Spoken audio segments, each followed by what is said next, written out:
and the relationship that I was in, and really um, trying to stay true to me. And um, I had to make a lot of changes that year, and ultimately ended up leaving that relationship knowing that it wasn't correct for me and it wasn't correct for the person that I was with. And basically started over. It was big year of change. And later that year in 2015, I started my Reiki journey. What I have found through my journey, and this actually goes back many years for me, as I've shared in previous live videos on my business Facebook page, I am a survivor of domestic violence and sexual abuse. When I was a child, I was sexually abused by my uncle.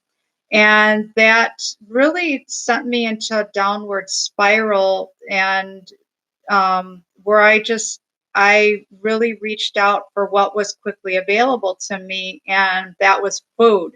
So I was numbing out my feelings, shoving that down um, through food, that ended up turning into just many years of eating disorders. So from bulimia to borderline anorexia to being so fixated on what my body looked like, what my weight, what my number was on the scale.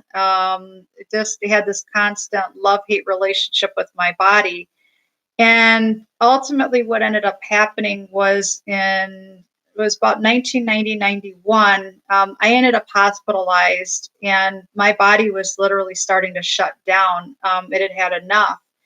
And that really propelled me forward into many life changes. And I started to empower myself with knowledge and information, knowing that there had to be another way, and started looking at ways to incorporate holistic modalities into my everyday practice to bring healing to my body, my mind, my spirit. Um, I've met many mentors and life coaches and teachers that really helped me along the way. And to be able to sit here and share with you that, I can look in the mirror and be able to look at my reflection and love who I see in the mirror, and be able to say those three words, I love you. And if and when I have a negative thought come up, because we're humans, we continue to work through layers. We may have triggers, something that triggers us or takes us back to a time and place of perhaps when we were picked on, or we were judged, or we were judging ourselves.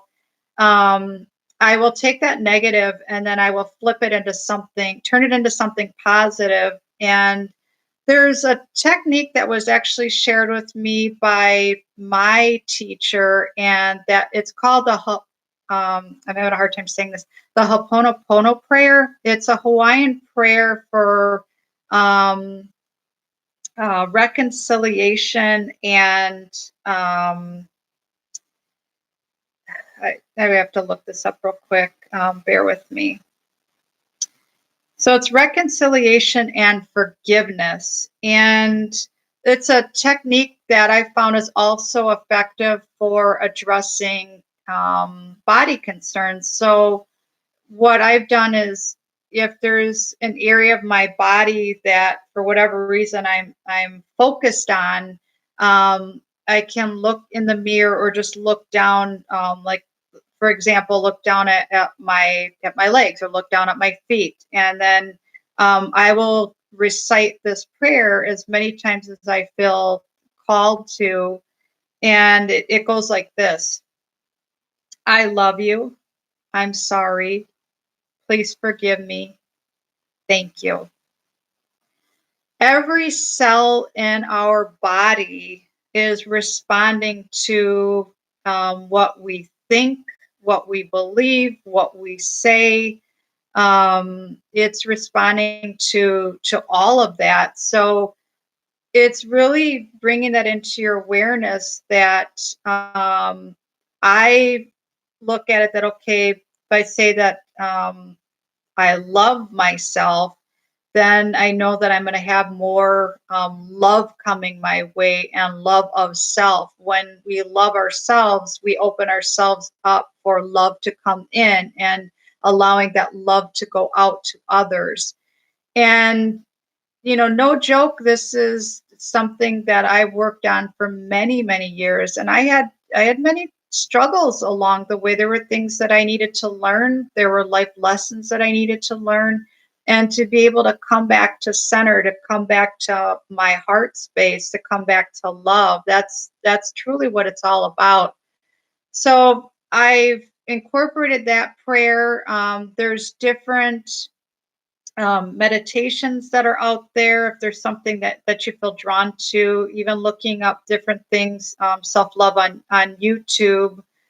Um, there's very similar to this Hawaiian prayer, or if there's soothing music or um, work for the heart chakra. So through my Reiki journey and working with Reiki, I've also found that quantum energy healing has been very helpful to address many, many timelines for myself. In some cases, very quickly, which I'm so grateful for that. I also work with light language healing codes, so that's another way to bring healing to the body. And I've worked with flower essences. So there's different flower essences that are out there. There's different practitioners that work with them. That is not part of my practice that I offer at Angelic Hands, but there are many beautifully gifted practitioners that work with it. Or if you go to any um, local organic type or health food store that's all about holistic wellness, they can provide you with guidance as far as what would be a wonderful blend. I know when I was in the throes of really working to reverse my distorted body image that I haven't had of myself, where I would literally look in the mirror and I was disgusted by what I saw every day, with working with the very gentle yet powerful flower essences that really really helped me. Um, there's so many different things that you can try. I just really felt guided to share this with you and a little bit about my experiences.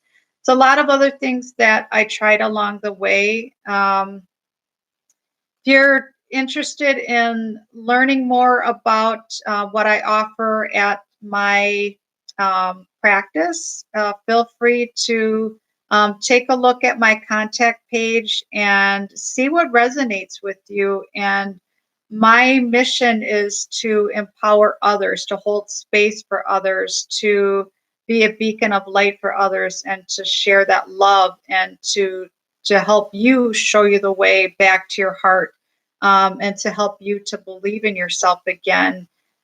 Because I found that there are a lot of things that I have personally experienced where others have come to me for guidance, and I'm there to provide you with the tools. I'm not doing the work for you. I'm holding space for you, but providing with these additional tools that you can use to help you with the healing of your body, your mind, your spirit. So I hope that this message finds you well. And until we connect again next time, take care. Thanks. Bye.